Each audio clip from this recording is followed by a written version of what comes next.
So I've been through and buzzed out each one of these pins to each colour. I've marked it out here, then mapped for the apex which colour is ground and which is each input. I've put bootlace ferrules on the end of these because it's much more reliable than just wires, and I've also made up this little bit here for just connecting up all the common grounds. So what we'll do now is I'm going to have all the grounds along the back, so I've already loosened that off so I knew which side it would go, and what I'm going to do is I'm going to put the ground in and my extension wire.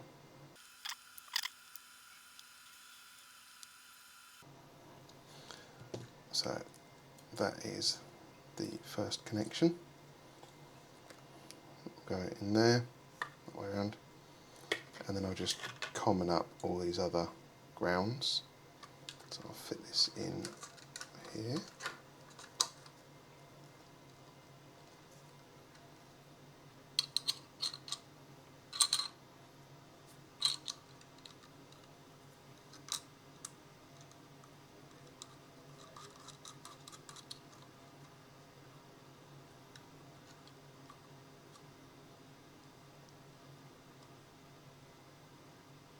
So just enough to hold it in place for now, and then I can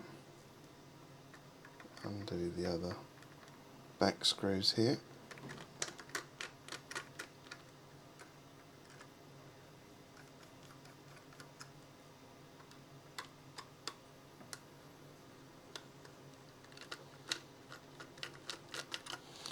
And tuck each common ground in.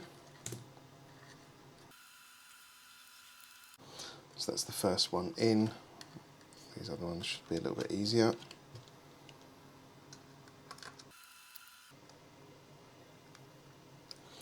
And I'll go through and I'll retighten everything when I'm done.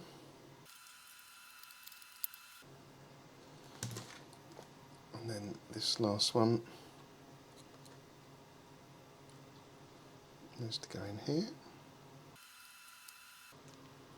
And these ones I will do up tight because I'm not going to get access to them again afterwards. So then I just have my colours to connect now. So input 1 is going to be orange. Then input 2 is red.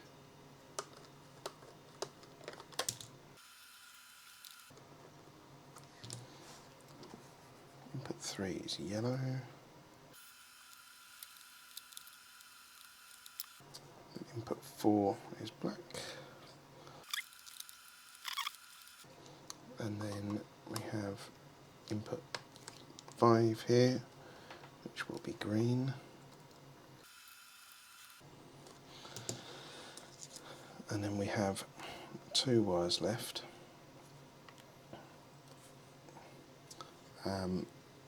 One of them won't be used, which will be the purple one, and the brown one will be for my leak detector.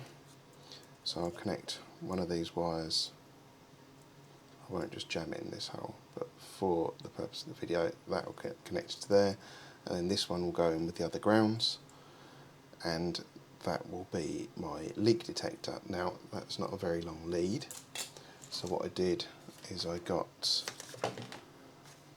another couple of wires that I had, cut a long length, I tied a knot in one end and put that in the vise, and then the other end I clamped it into my drill, and I just spun it all up like this so it creates like a twisted pair cable, and that just makes life a bit easier, and it's long enough that I can connect into those wires, go down to the leak detector and tuck it underneath the cabinet so that that will work.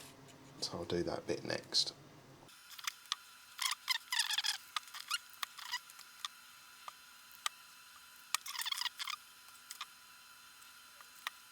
So I'm just going to connect these up. So I've got some of these Wago connectors which are absolutely magic.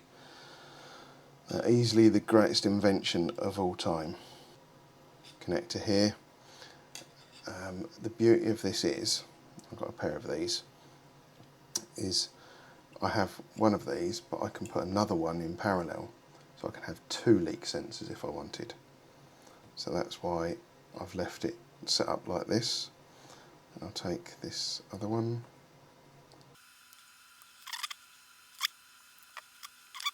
There we go, so that's that end all ready, and all I need to do then is connect this end up with one with the ground at the back and one with that brown wire, and then we're good to go.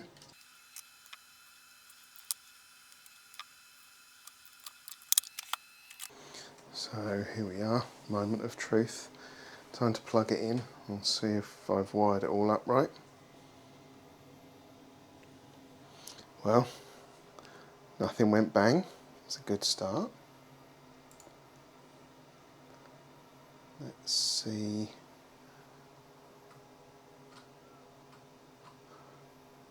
Don't know how we see if this has worked or not. So here we are. Bit of a fail before. It was all wired up wrong. It's an absolute nightmare to try and find information on this. Coming from an electronics background, I was expecting this to be a breeze, but all of the information I found would not tell you whether it was from the pin side or the solder bucket side of the connectors that the view was shown from. So I assumed solder bucket side because that's kind of the industry standard. But unfortunately all of the drawings that I was looking at were viewed from the pin side, which is not the standard, and hence I wired everything up completely wrong. But good news is it's inputs, so they're designed to be shorted to ground, which is your worst case scenario, and obviously nothing went wrong. So I've rewired it all, I've tested every single input now, and they all work. It's also an absolute pain to test them, but what I'll do now is probably the most interesting one to test is the leak detector. So that's the one that I've got configured at the moment, and I don't know if you hear it. I'll move my microphone in a second so that you've got more chance of hearing it, but when I drop water on this you should hear the wave maker switch off. So I'll sit that microphone there, and then when I get this wet, there you go, it's just switched off. And then if I dry it again, it should switch on. And it's just switched on. The hardest bit is actually this bit. So what I've done here is I took my Nero, I changed it from control type wave maker to control type advanced, and then put this code in, and then what I did is I just changed this input name, cycled through all the different input names that I've given for each of my inputs, and then tested each one in turn. What I've now got to do is write all of the logic in Apex for each of my switches. So the plan is to have this one as a water change switch, so when I'm doing a water change I flick it, it shuts off the skimmer, the return pump, the wave maker, the heater, the lot. It all goes off. And then when I flick it back closed again, or close this protective cover again, it all comes on apart from the skimmer, and the skimmer comes on 5 minutes later. Then I want a start feed mode button, so I'm going to set this as a feed mode but for like an hour. And then this one I want as an end feed mode button, so it's going to just end the feed mode early. I think I can do that, I need to work that out. And then this last one is probably going to be a 24-hour skimmer pause, so if I want to shut my skimmer off for 24 hours I can hit that button. And then I haven't really decided what to do with this last button, and the leak detector is just going to trigger an alarm. because it depends on where the leak's coming from, what you want to do. If the leak's coming from your sump, then the last thing you want to be doing is switching off your return pump and putting more water in the sump. So yeah, I'm a little bit undecided. I think I'll have it as an alarm, so it'll send me a message, say there's something wrong, and then I can decide what to do. If not, it will probably shut everything down apart from the wave maker. That makes sense, I think. And also, as I said a bit earlier, I have the ability to tee multiple of these leak detectors. I bought a pack of 5 and they're really cheap. So I can tee them off at this end near where the sensor is, or I can tee them off at the top end depending on where I'm going to place the second sensor. So I'll probably put 2 or 3 of these underneath the tank in different areas to detect leaks as soon as possible. I don't know which way up to mount it yet. I think it's probably going to be best to be what we would think of as upside down, because the water will run underneath these, as long as I can get it to sit flat, that is. So that's my plan. It took far longer than I was expecting to get that done, and if I'm honest, I still haven't got my head around how to write the code, not really code, but the instructions on how to use the inputs. I want multiple things to happen, like I want to be able to put it on feed mode, and then or water change mode, sorry. When I turn it off, I want it to straight away come off of water mode. And to do that, you need to use virtual outputs, and with moving and everything else that's been going on recently, I just don't have the brain capacity to sit down and work it out. So at the moment, it's all connected and I've hardly used the Breakout box.